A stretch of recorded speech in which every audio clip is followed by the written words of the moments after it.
Steve here. It's the show where I answer your questions, and this week my first question comes from Avrasatos, who says, "Hey Steve, since reality absolutely stinks, I'll ask something unrelated to current events. How do you deal with fools who think everything should be about them? I'm about ready to smack the next entitled fanboy whining about how he is upset that Skyrim or Fallout Creation Club that he doesn't even have to buy anything from exists." The phenomenon you're describing is actually a big reason why I'm glad that I never got too deeply involved in any fandoms. Except for organized atheism, of course.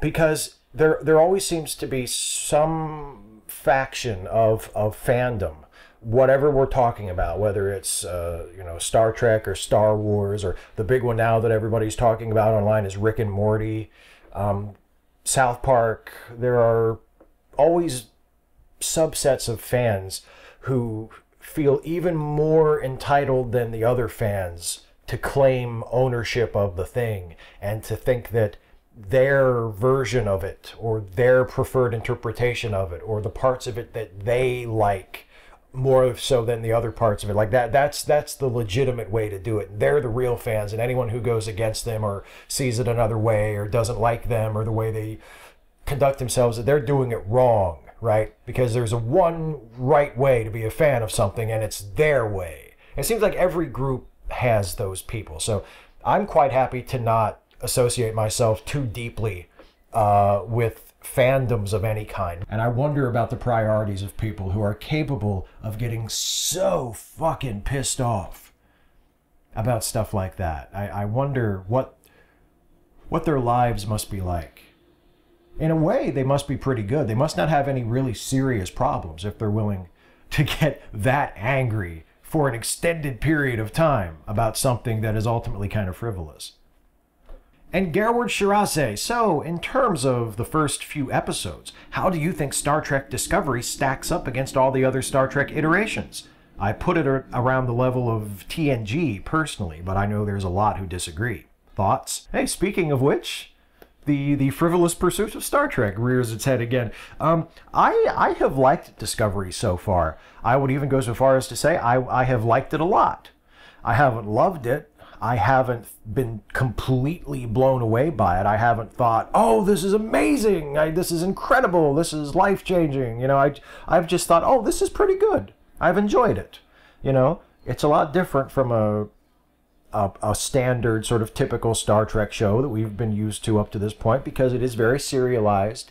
It's definitely structured like a Netflix show would be, where each episode is more of a chapter and a longer story rather than a single self-contained story in and of itself. You know, you get a little bit of forward progress, you get a few little threads that are introduced and tied off in the same episode, so there is a little bit of a sense of completion, you know, but it's very much more about the overarching story that will be told throughout the 15-episode series than the story of any one particular episode. And that's a big shift for Star Trek, because even Deep Space Nine, when it would do more serialized storytelling in its later seasons, it never quite got to this point where you felt like every episode was just a chapter in a much longer story.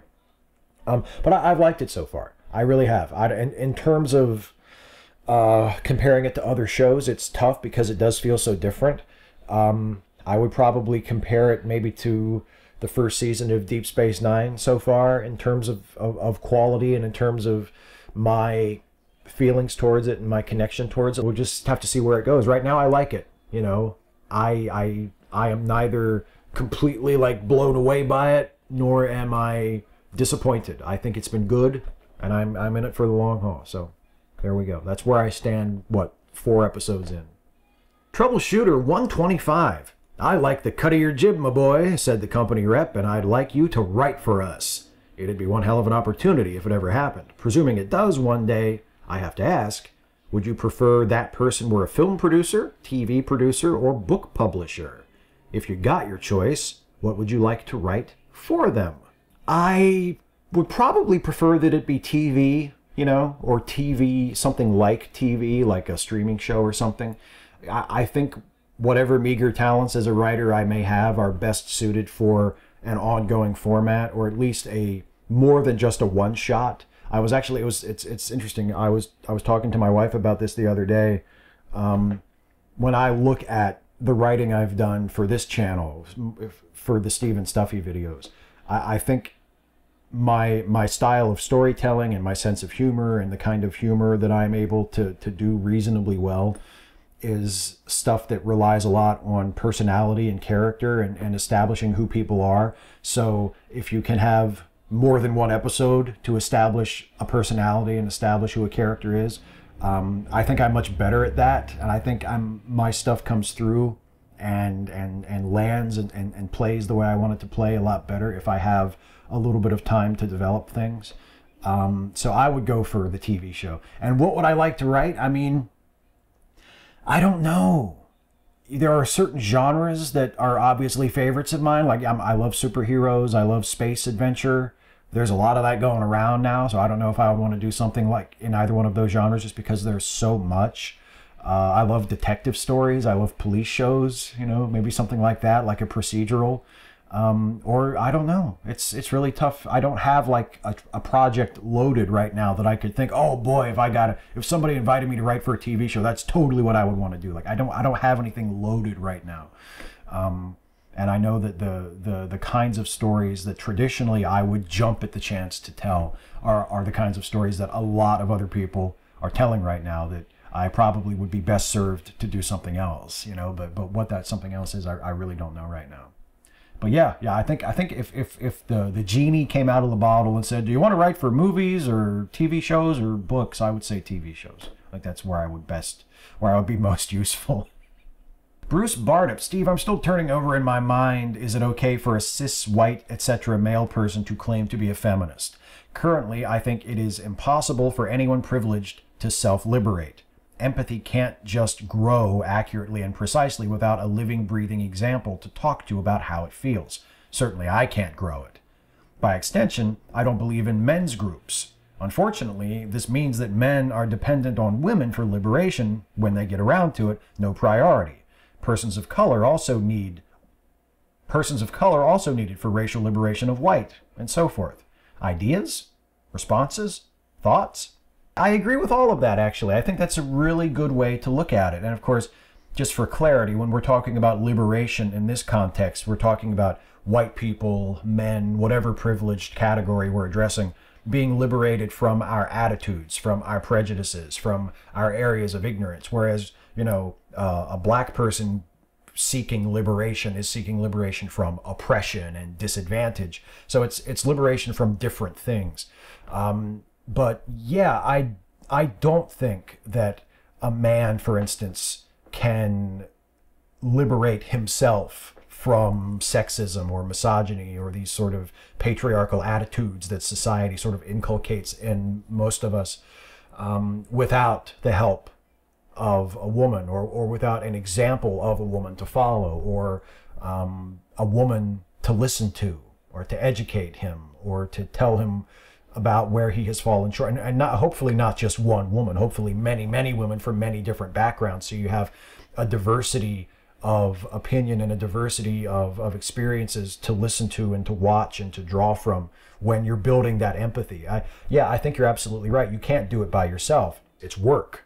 And it involves opening yourself up and listening to other people and trying your best to learn what their lives are like and how it differs from yours and understanding what ways in which you may have had it easier than they have had it because of those differences between you. Aaron Dill, hey Steve, I watched Matt Dillahunty's video about Mythicist Milwaukee today, and I can't help but think there's an undertone of defensiveness in it that bothers me.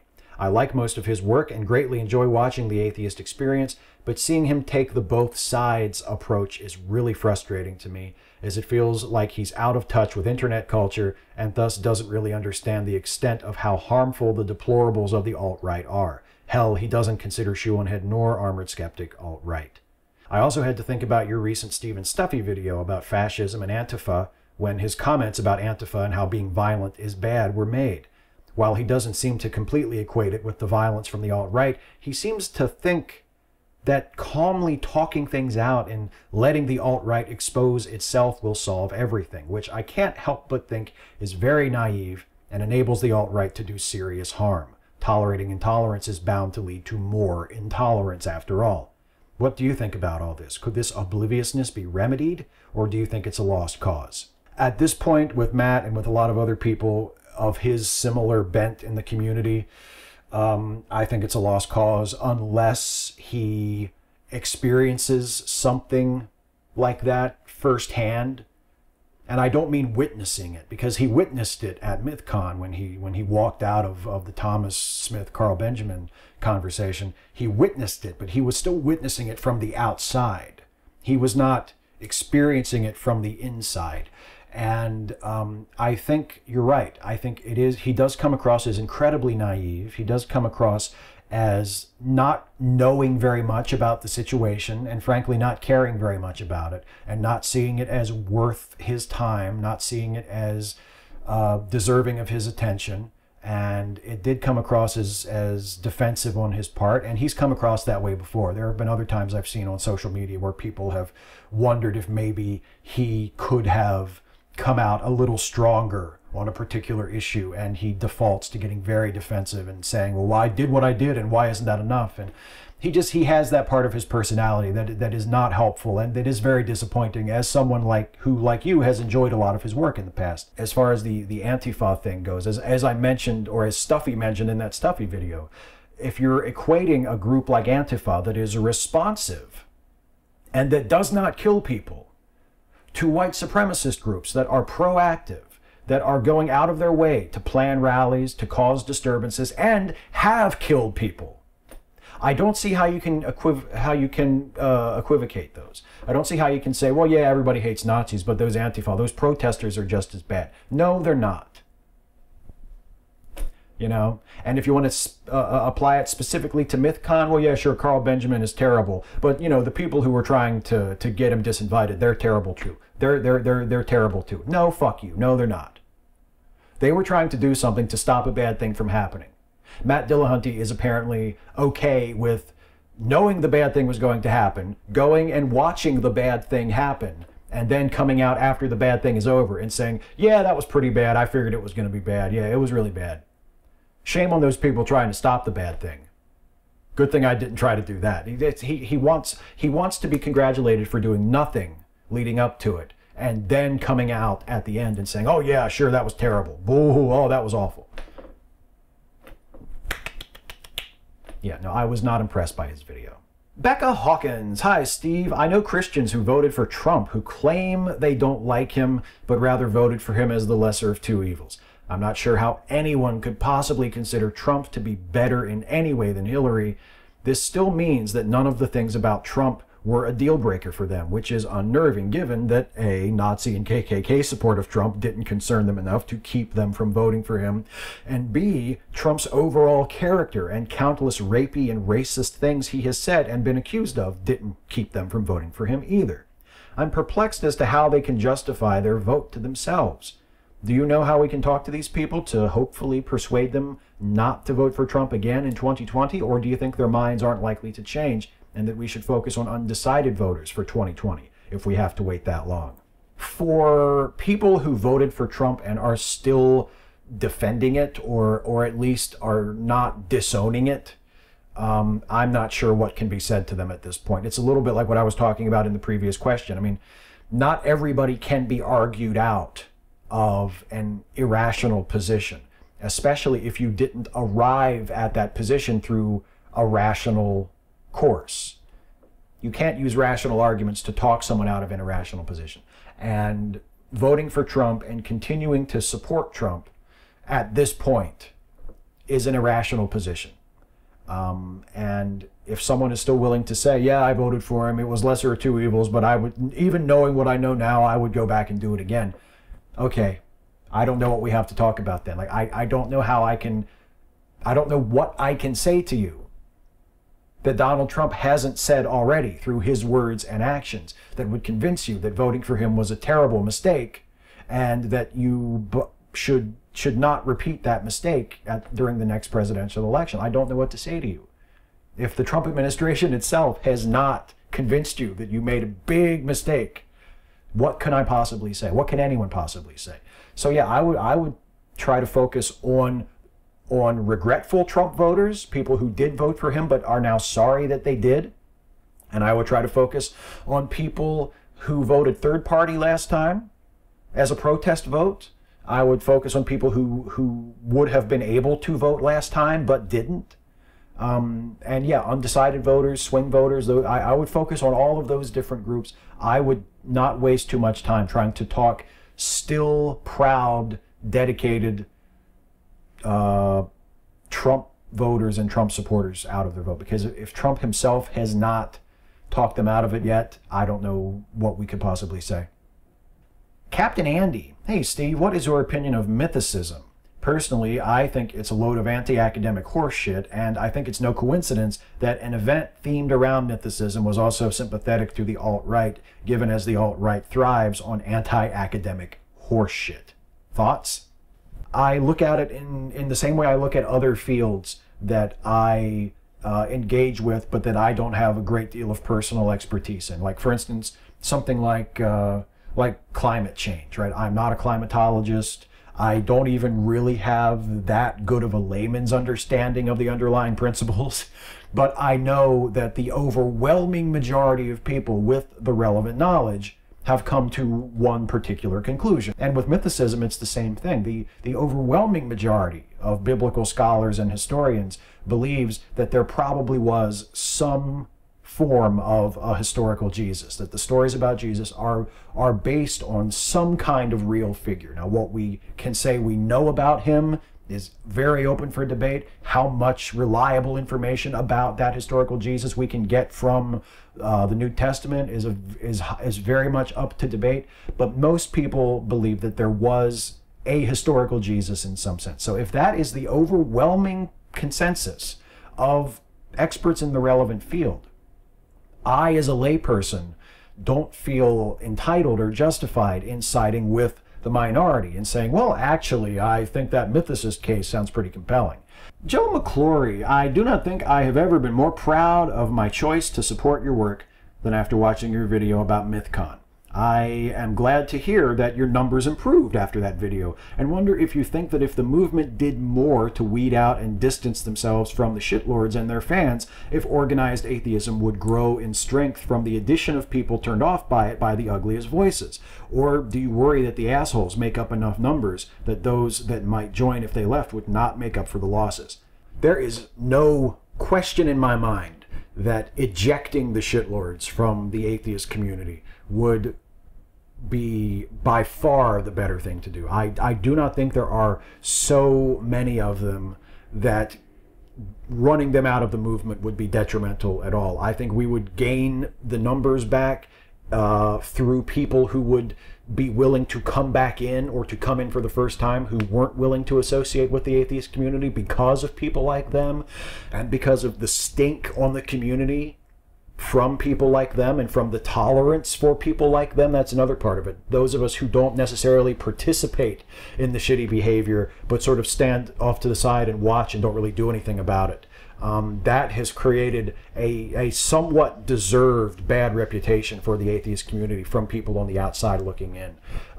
It's viewed as a community either of racists and misogynists, or people who are tolerant of racists and misogynists. And as soon as that happens, definitively, and there is that sort of divorce between decent people in the movement and the shitlords, the better off we will be. The depravity of their worldview and their message and their tactics was laid bare to a lot of people in a way that they hadn't ever really seen it before.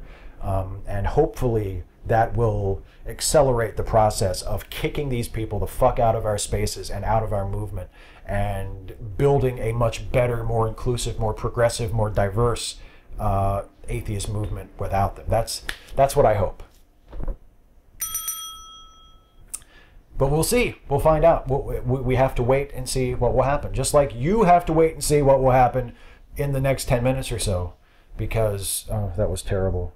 I was trying to come up with a segue on the fly, and it just, I mean, you could see it. It just died right in front of you. it was born, and it tried to stand and walk, and then it just fell. It's gone. It's gone. Anyway, it's time for the lightning round. J.E. Hoyes. Yay, vegan. Are you fully vegan, or is this just a sausage thing? I am vegetarian.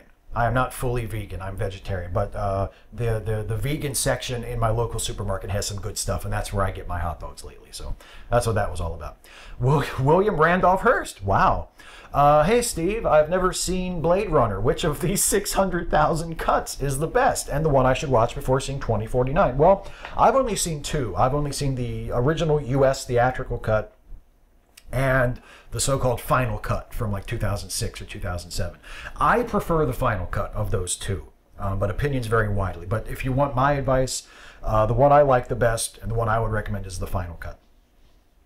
Scott Bresinger with a new Blade Runner movie hitting theaters. I wonder, how would Lord Dampnut fare in a Voight Kampf test? For the record, I took an online version and found there's a 20% chance that I'm a replicant. Many say replicant, but I prefer to say replicant. Well, good for you, Scott. Positive mental attitude. I don't think Trump would pass one of those. I mean, his sentences look like they were written with a predictive text keyboard anyway. So I don't think there's any possible way he could take one of those tests and not come out with that test being completely positive that he is a replicant. And a very poorly programmed one. Howard Hagenhugen. Hi, Steve. I was watching your Steve and Stuffy video, the one about Stuffy moving back in with you after his breakup, when it suddenly hit me for the first time ever. Stuffy has his own room. In fact, there are quite a lot of tenants living in your house within the Stuffy universe. Just how big is your house within the Stuffy canon? And who among you is worse when it comes to paying your fair share of the rent?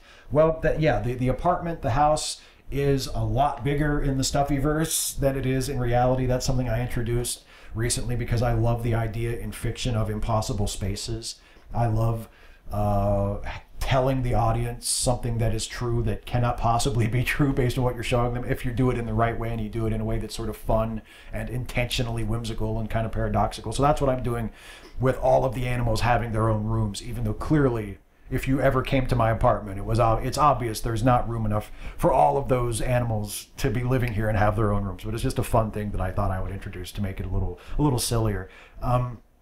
And who is the worst when it comes to paying the rent? Toby Benson, which is really frustrating because he has the most money. Toby Benson is loaded. Toby Benson has enough money to buy a house for himself. He doesn't need to be living with me, but here he is. And yet getting his share of the rent sometimes is like pulling teeth. It's ridiculous. The dude, he could pay all of our rent and still have money left over. But it's, yeah, it's frustrating. But it's just, hey, that's Toby. What are you going to do? What are you going to do? The Insane Pumpkin Carver, excluding Earth, what's your favorite planet? Saturn. I mean, I've never been there, but if you ask, that's the answer, Saturn. Doug Putoff, I like the Orioles too. I love the cartoon bird caps. How about yourself? Yeah, I like the cartoon bird caps. I like the ones that they have now where it's sort of like, the design is a lot like the one that they used like back in the 60s and the 70s when they first introduced the cartoon bird. I like them. I kind of prefer the more realistic bird, though. That's the one that they had in the starting in 1989 when they rebuilt after that terrible season, and then they kept it through the 90s. I kind of like that, actually. That's probably my favorite Orioles cap. But yeah, I like the cartoon bird. Another Volvox fan. If you had access to the Star Trek holodeck for one season, what would you use it for? Unlimited preparation for coding, etc. That's I might do a Captain Cisco and go see a ball game at like an old ballpark that doesn't exist anymore, Like go see a baseball game at the Polo Grounds or Ebbets Field or something like that, if I had to go. Or probably some sick, twisted sex thing. Timothy Mulholland, how does one send Steve a question? You got it. You just do exactly what you did, and that's how you do it. Adam Rainstopper, hey Steve, are you prepared if I make a drinking game taking a shot every time you say folks to take full responsibility for the consequences? No, absolutely not, Adam. If you want to kill people, it's on you, buddy. You're not going to pawn it off on me just because you made a drinking game based on a word that I happen to say. I wash my hands of it. I will not have the blood or the vomitus of all those people who will suffer by playing your Steve Shives Says Folks drinking game. It is not, it is out of my hands. I will have nothing to do with it.